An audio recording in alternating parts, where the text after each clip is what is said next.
La Amazonía arde. Eso ya lo sabes, pero ¿cómo se generan los incendios en la Amazonía que ya afectan a regiones de Bolivia, Paraguay y Perú? ¿Cómo se llegó a este caos?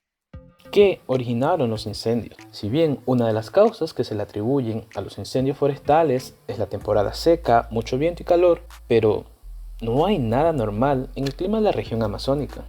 Bueno, en fin, si es que hubiera las condiciones para la propagación de un incendio forestal, iniciarlo es netamente de los humanos, ya sea por accidente o de forma deliberada, como es el caso de los agricultores y campesinos que usan las llamas para despejar un área que ya ha sido talada para crear espacios para sus animales o sembríos.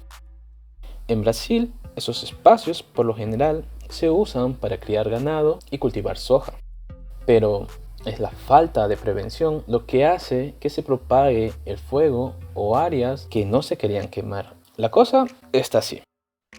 Para generar espacios para que el sector ganadero y agrícola realicen la tala de los bosques, esperan unos meses y luego le prenden fuego.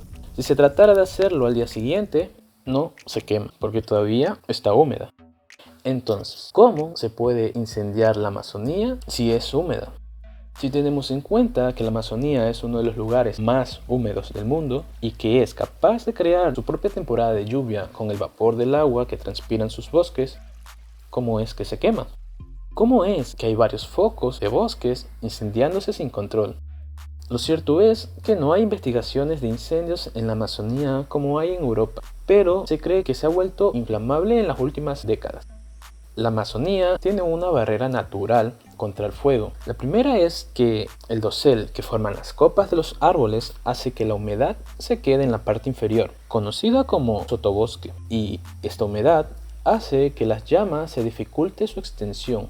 Y la segunda es que no tiene condiciones para que se produzcan incendios naturales, porque siempre hay lluvia. Puede que en otras partes sí, pero no en la Amazonía. Y es esta deforestación la que causa que la Amazonía se haga cada vez más inflamable, en forma simple, porque la quema por parte de los agricultores genera una alta mortalidad para los árboles vecinos.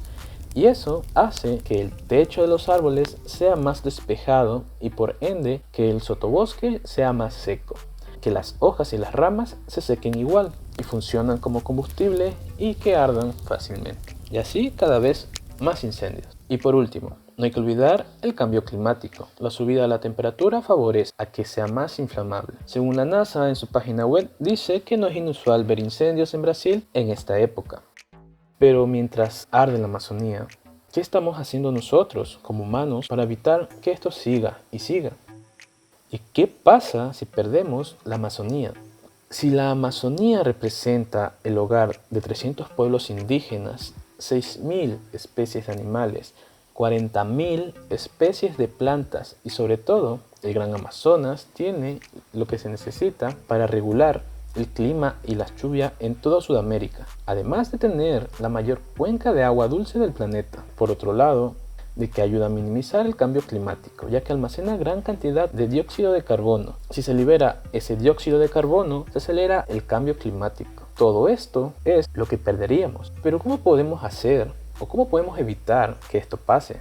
Si bien no hay un culpable aún de los incendios en la Amazonía brasilera, muchos se lo atribuyen al sector maderero y ganadero del dicho país, por lo que son los que realizan incendios para despejar tierras para el ganado, ya que Brasil es el mayor exportador de carne de res del mundo y que proporciona el 20% del total de las exportaciones mundiales. Y según la USDA, que es el Departamento de Agricultura de los Estados Unidos, este 20% podría aumentar, lo que significa que se necesitará más terreno para el ganado y más terreno para el sembrío de su alimentación. Por esta razón, si bajamos el consumo de carne, estaríamos ayudando a la Amazonía.